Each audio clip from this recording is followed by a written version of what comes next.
With the chords for the song Lion and the Lamb, we have kind of a basic chord progression that we'll use, but then for certain moments like the instrumental, the bridge, we'll have a couple changes that we'll need to be aware of. So let's go through the chords one by one.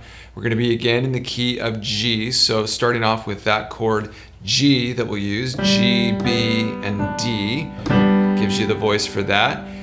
We will use a G over B chord at certain points in the music, so you're just changing your left hand bass note. So instead of a G, this is actual G major chord, now we have a G over B by changing our left hand going through there. Okay, so that's one, and then we're gonna have an A minor. A minor is just all one note up from what we just did with G, A, C, and E minor. Okay, so add the bass note in there for our A minor. And now we're gonna look at C, C, E, G. All right, there we go for a C chord. And then we have E minor, okay? E minor, and so E, G, B for that chord right there, E minor. You also have E minor 7 within the music, okay? So what that means is that we're adding a fourth note, a third interval above what we already played.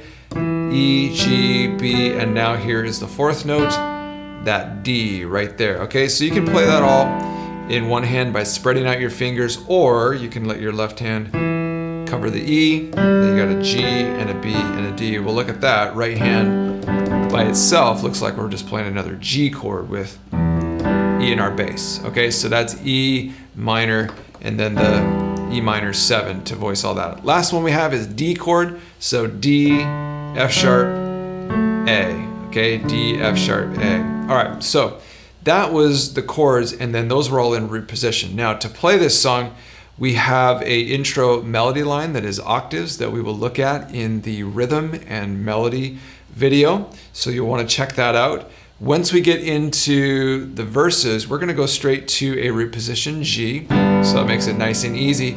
And a lot of times with this song, I won't do, because we're in G, like big octaves in my left hand, I'll do more like fifths, okay? So G and a D, just kind of spaced like that. I have it with my fifth and second finger instead of like that, just because it allows me to move to other notes. Yeah, but I'll do that instead of like trying to play a big fat, G octave. That's just a little too much down in the low range. It doesn't help the sound. It kind of muddies and clashes with the bass a little bit. Okay, so we've got our A, and now for the A minor that we go to right after that G, we can do a little bit of a creative sound with that. And so, your normal A minor is that, right? A, C, and E. For this, we're gonna kind of keep it no higher than that D. And so we're actually playing 2 added notes into this to kind of move to the A minor. So yes, I have my A and then my C right there, but I'm actually gonna keep that D in place. All right, so I'm actually creating now a fourth within the A minor chord, and I'm gonna add the G in as well still. So it's a bit of like mushing a bunch of notes together, but it's a very quick passing chord. So you're doing a G, and then within this, you're taking off the B, and then adding an A and a C. It's actually kind of a nice sound. Yeah, you can move very quickly to get to then the C as your next chord. So your chord, A minor again, just to review, you got G, A, C, and D, okay?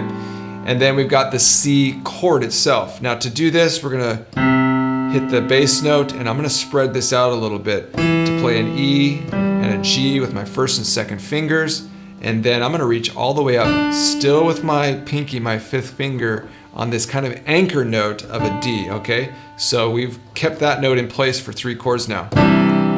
Playing the big spread out C that way.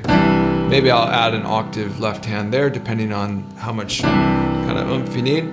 So far, G, and then to that A minor, right there, very colorful with the 7th added, to the C, all right? And then we've got an E minor, okay? So you can play it that way with the left hand covering the E, G, and that's a root position right there. But if you're gonna play the 7th, as that occurs in the chorus, we want it like that. And then I'm ready for a D chord right here. Okay, so I went from the E minor to a D, and that's a first inversion D in my right hand. So I got the D covered here, but F sharp, A, and D, okay? So that works a little bit here. When you get to that bridge, you've got that G over B, Who Can Stop the Lord Almighty, and that instrumental before it. So there's your A minor, kind of that A minor 7 again, and then it's the G over B. You're already in your right hand position for the G over B. And then for the C, I'll kind of keep it really close so I don't have to move all the way down, but you can do the C that way, or kind of having the C up high added into a G, C, and a D. And then to your D chord itself.